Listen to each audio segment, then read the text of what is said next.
بسم اللہ الرحمن الرحیم۔ السلام علیکم، welcome to my YouTube channel, please subscribe my channel.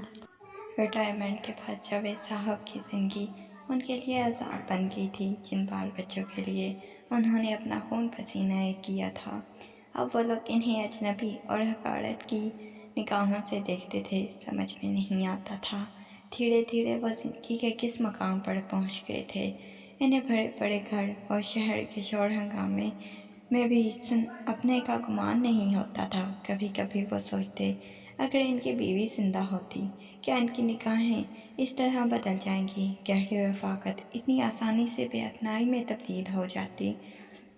ان کا ماضی خوشگوار تھا، زندگی میں تلخیوں اور مسائل کی کمی نہ تھی، لیکن باہمی اعتماد اور پرخلوص تفہیم کے ذریعے وہ ان پر آسانی سے قابو پا لیتے۔ انہیں یاد آیا انہوں نے اپنی قلیل آمدنی میں بھی اپنے بچوں کی اعلیٰ تعلیم و تربیت کا ہمیشہ خیال رکھا۔ وہ ہالیڈے اور پارٹ ٹائم جاب کر کے ان کی ضرورتوں کی کفالت کرتے، اپنی خواہشات اور تمناؤں کو بش ڈال دیا۔ یہ ان کی قربانیوں کا نتیجہ ہی تھا۔ ان کے تمام لڑکے آج اپنے پاؤں پر کھڑے تھے۔ لڑکیوں کی شادی کا معقول گھروں میں ہو گئی تھی۔ جاوید صاحب کو یاد آیا جب وہ ریٹائر نہیں ہوئے تھے، ان کے تمام لڑکے کس طرح اپنی ان ملازمتوں کے باوجود ان کے آگے پیچھے پھرتے۔ انہوں نے کبھی کسی بیٹے کی تنخواہ سے کوئی مدد قبول نہیں کی تھی۔ ملازمت سے ریٹائرمنٹ کے وقت انہیں دفتر کی طرف سے ایک بڑی رقم ملنے والی تھی، تقریباً 30 لاکھ روپے۔ ان کی نوکری کی پینشن کی سہولت نہیں تھی۔ ان دنوں ان کے تمام لڑکے ان کے آرام کے لیے بے حد فکر مند رہتے تھے۔ سب بیٹے آپس میں اسی بات پر بحث کرتے، ابو ریٹائرمنٹ کے بعد میرے ساتھ رہیں گے۔ ایک کہتا میرے ساتھ تو دوسرا کہتا میرے ساتھ۔ جاوید صاحب کو ابھی انہی سوچوں میں گم تھے۔ چھوٹی بہو نے ان کے پاس ناشتہ بھجوا دیا۔ پھونک ان کی آنتیں میں کل بلا رہی تھی۔ اب تمام بیٹوں کے ہاں انہیں سبزی آخر میں ناشتہ ملتا۔ جب ان کے پوتے اسکول چلے جاتے، ان کا بیٹا دفتر کے لیے روانہ ہو جاتا۔ جاوید صاحب کی عادت تھی 7 بجتے ہی ناشتہ کر لینے کی۔ نوکری کے زمانے میں 7 بجے تک ان کا کھانا ان کے آگے لگا دیا جاتا۔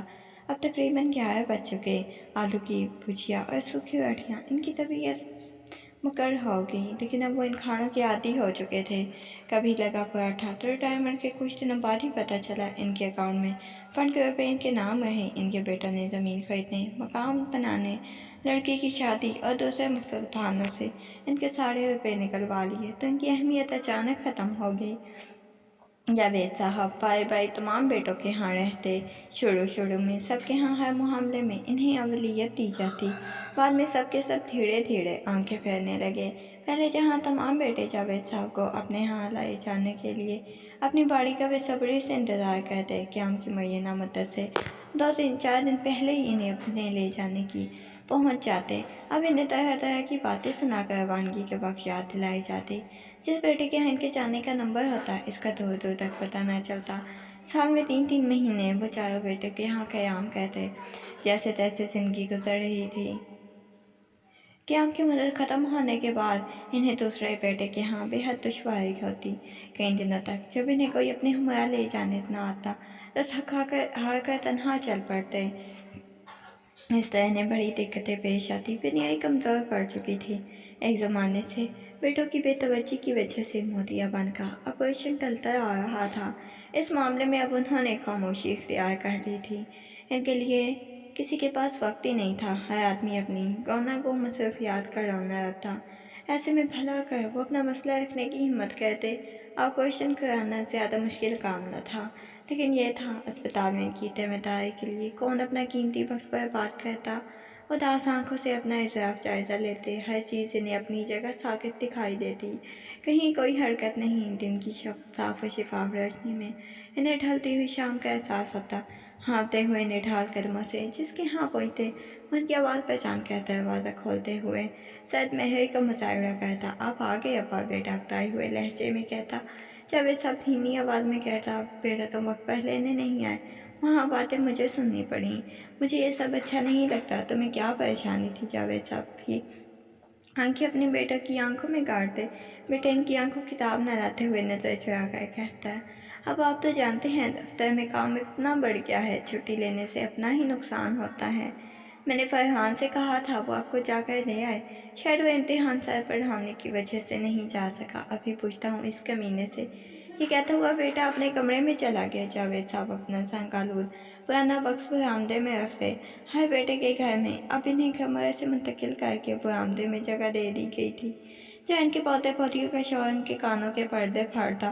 انہیں ایک پل کو بھی چین نصیب نہ ہوتا۔ بچوں سے پیار کرنے کو کس کا جی نہیں چاہتا، لیکن ہر چیز ایک حد میں ہوتی ہے۔ ان کا کھیل کچھ ہی دیر میں شورغل میں تبدیل ہو جاتا۔ نہیں لگتا سارا گھر سلسلے کی سر پر ہے۔ جاوید صاحب سوچتے ہی بیٹھے، ان کی آنکھوں کا نور بڑھاپے کا سہارا تھا۔ ان کے مستقبل کے لیے انہوں نے اپنا سارا ماضی داؤ پر لگا دیا تھا۔ اچانک دروازے پر دستک کی آواز سن کر ان کی بہو بک بک شروع ہو گئی۔ آ گیا بڈھا، چائے کا خرچ بڑھانے، کام نکاج کا، دشمن اناج کا۔ جاوید صاحب چونک سے جاتے۔ بہو کی حقارت آمیز بات ان کے لیے تھی، دستک دینے والے کے لیے۔ انہوں نے خود کو تسلی دی، بہو نے یہ باتیں آنے والے کے لیے کہی۔ ان کے سلسلے میں ابھی اتنا گھٹیا سلوک نوبت نہیں آئی، لیکن انہیں خیال آیا آنے والے کے بہانے یہ سب کہیں انہیں تو نہیں سنایا جا رہا۔ جاوید صاحب نے ایک پوتے کو آنے والے کے بارے میں پتہ لگانے کے لیے کہا۔ بہو نے مزاجی سے کہا، آپ کے دوست قمر صاحب ہیں، انہیں کوئی اور کام نہیں، آپ کو وقت برباد کرنے چلے آتے ہیں۔ فہمی میں بولے، دوست کیا زمانہ ہے، ماں باپ کتنے بچوں کی پرورش کرتے ہیں، بعد میں سارے بچے مل جل کر ماں باپ کی کفالت نہیں کر پاتے۔ قمر صاحب کی آنکھیں کہیں دور کھو گئی۔ جاوید صاحب کی یہ بات سن کر سوچوں میں گم ہو گئے۔ اچانک ان کو اپنے اندر سے آواز آئی، شاید سماجی ارتقاء کے پوشیدہ عمل کا یہ لازمی نتیجہ ہے۔ آگے بڑھتے ہوئے شکے کے پیچھے دونوں بہت دیر تک یوں ہی پرانی یادیں تازہ کرتے رہے، مگر بہو کو چائے کے لیے کہا، باہر آ کر بیٹھے۔ کچھ وقت گزر گیا مگر چائے نہ آئی۔ جاوید صاحب پھر اندر گئے۔ اس بار ڈرتے ڈرتے انہوں نے پوتے سے اپنی ماں کو چائے یاد دلانے کا کہا۔ پھر جاوید صاحب باہر آ گئے۔ اس طرح جاوید میاں کئی بار اندر گئے، باہر آئے۔ قمر صاحب نے کئی بار اٹھنا چاہا، جاوید صاحب نے انہیں بٹھا کر چائے پی کر جانا، مگر چائے نہیں آئی۔ بلاخر قمر صاحب نے دوستی کا بیان رکھنے کے لیے کہہ ہی دیا، جاوید میاں مجھے ایک ضروری کام کے لیے جانا ہے، میں تو بھول ہی گیا تھا، چائے ادھار رہ گئی، پھر کبھی پی لوں گا۔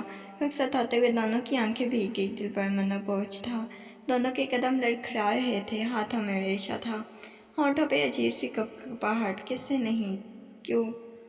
بیٹا ان کی باتوں پر کان دھرے گا، بہو کی سرزنش کرے گا، ایک کان سے سنے گا دوسرے سے نکال دے گا۔ جاوید صاحب اندر آ کر اپنے پلنگ پر لیٹ گئے، ان کے ہاتھ پیشانی پر تھے، آنکھیں بند تھیں، ذہن بڑی تیزی سے کام کر رہا تھا۔ میں نے سارے بچوں کی اچھی پرورش کی، کیا سارے بچے مل کر بھی مجھے سہارا نہیں دے سکتے؟ اچانک ان کے ذہن میں سوال اٹھا، وہ بھی تو کسی کے بیٹے تھے، کیا انہوں نے اپنے ماں باپ کی خبر گیری کی تھی؟ ان کے دل میں ہوک سی اٹھی۔ والد کی وفات کے بعد اماں کا کتنا خیال رکھا شروع کے دنوں میں، مگر اس محبت اور دیکھ بھال کے جذبے میں مصروفیات کی گرد پڑنے لگی۔ انہیں یاد آیا کبھی کبھی اماں اس بات پر ناراض ہو کر کھانا پینا چھوڑ دیتی تھیں کہ میں مہینوں ہو گئے ان کی کمر میں حال حوال پوچھنے داخل نہیں ہوا۔ وہ میری صورت دیکھنے کو ترستی تھی اور میں صرف ان کے شکووں پر سر جھکا کر رہ جاتا، ہر بار وعدہ کرتا اب ایسا نہ ہوگا، ہر بار بھول جاتا۔ پھر ماں نے شکوے شکایتیں کرنا چھوڑ دیا، اگرچہ میری بیوی ان کے کھانے پینے آرام کا ہر طرح سے خیال رکھتی، مگر اولاد تو اولاد ہوتی ہے، مجھے دیکھنے کے لیے دن رات تڑپتی تھی، پر مجھے ان کی فکر کہاں تھی، میں تو اپنے بچوں کے مستقبل بنانے میں دن رات مصروف تھا۔ ان کی باتیں یاد آئیں تو مجھے پر کوئی اثر نہ ہوتا۔ پھر ایک رات ماں کی طبیعت خراب تھی، میری بیگم نے انہیں دوائی دے کر سو جانے کو کہا، مگر اماں مجھ سے ملنا چاہتی۔ بیگم نے مجھے آفس سے فون بھی کیا، گھر آ جائیں، ماں کی طبیعت خراب ہے، مگر میں نے یہ کہہ کر ٹال دیا، آفس کا کام زیادہ ہے، لیٹ آؤں گا، تم اماں کو دوائی دے دو، میں اماں سے صبح ملاقات کر لوں گا۔